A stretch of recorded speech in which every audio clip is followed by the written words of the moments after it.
ಇವತ್ತಿಗೆ ಕಾಕ್ರೋಚ್ ಜನತಾ ಪಕ್ಷದ ಪ್ರತಿಭಟನೆ ಮುಗ್ದಂಗಾಗುತ್ತೆ, ಹೋರಾಟ ಅಂತ್ಯವಾಗ್ತಾ ಇದೆ. ಯಾಕೆ ಅಂತಂದ್ರೆ ಅವರು ಇಟ್ಟಂತ ಎಲ್ಲಾ ಬೇಡಿಕೆಗಳು ಕೂಡ ಫೈನಲಿ ಎಲ್ಲವೂ ಕೂಡ ಮುಗಿದಿದೆ. ಸೊ ಇದು ಜಂತರ್ ಮಂತರ್ನಲ್ಲಿ ಸಿಜೆಪಿ ಹೋರಾಟ ಈಗ ಅಂತ್ಯವಾಗಿದೆ.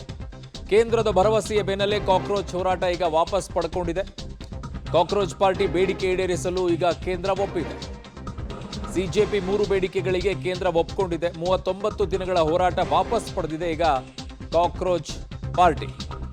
ನಿರಂತರವಾಗಿ ಹೋರಾಟವನ್ನು ಮಾಡಿಕೊಂಡು ಬಂದರು. 39 ದಿನಗಳ ನಂತರ ಈಗ ನ್ಯಾಯ ಸಿಕ್ಕಿದೆ ಅಂತ ಅವರು ಹೇಳಿದ್ದಾರೆ. ಸೊ ಆ ನಿಟ್ಟಿನಲ್ಲಿ ಈಗ ಭರವಸೆಯ ಬೆನ್ನಲ್ಲೇ ಪ್ರತಿಭಟನೆಯನ್ನ ಅಂತ್ಯಗೊಳಿಸಿದ್ದಾರೆ.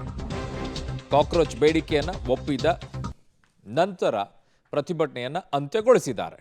ಸೊ ದೆಹಲಿಯ ಜಂತರ್ ಮಂತರ್ನಲ್ಲಿ ನಡೀತಾ ಇದ್ದಂಥ ಸಿಜೆಪಿ ಪ್ರತಿಭಟನೆ ಕಾಕ್ರೋಚ್ ಹೋರಾಟ ಈಗ ವಾಪಸ್ ಆಗಿದೆ. ಕೇಂದ್ರದ ಭರವಸೆಯ ಬೆನ್ನಲ್ಲೇ ಕಾಕ್ರೋಚ್ ಪಾರ್ಟಿ ಬೇಡಿಕೆ ಈಡೇರಿಸಲು ಈಗ ಕೇಂದ್ರ ಒಪ್ಪಿಕೊಂಡಿದೆ.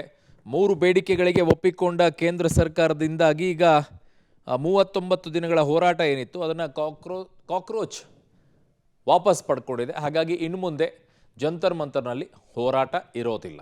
ಹಾಗಾಗಿ ಎಲ್ಲ 3 ಬೇಡಿಕೆಗಳಿಗೂ ಕೂಡ ಕೇಂದ್ರ ಒಪ್ಪಿಕೊಂಡ ನಂತರ ಈ ಹೋರಾಟ ಈಗ ನಿಂತಿದೆ.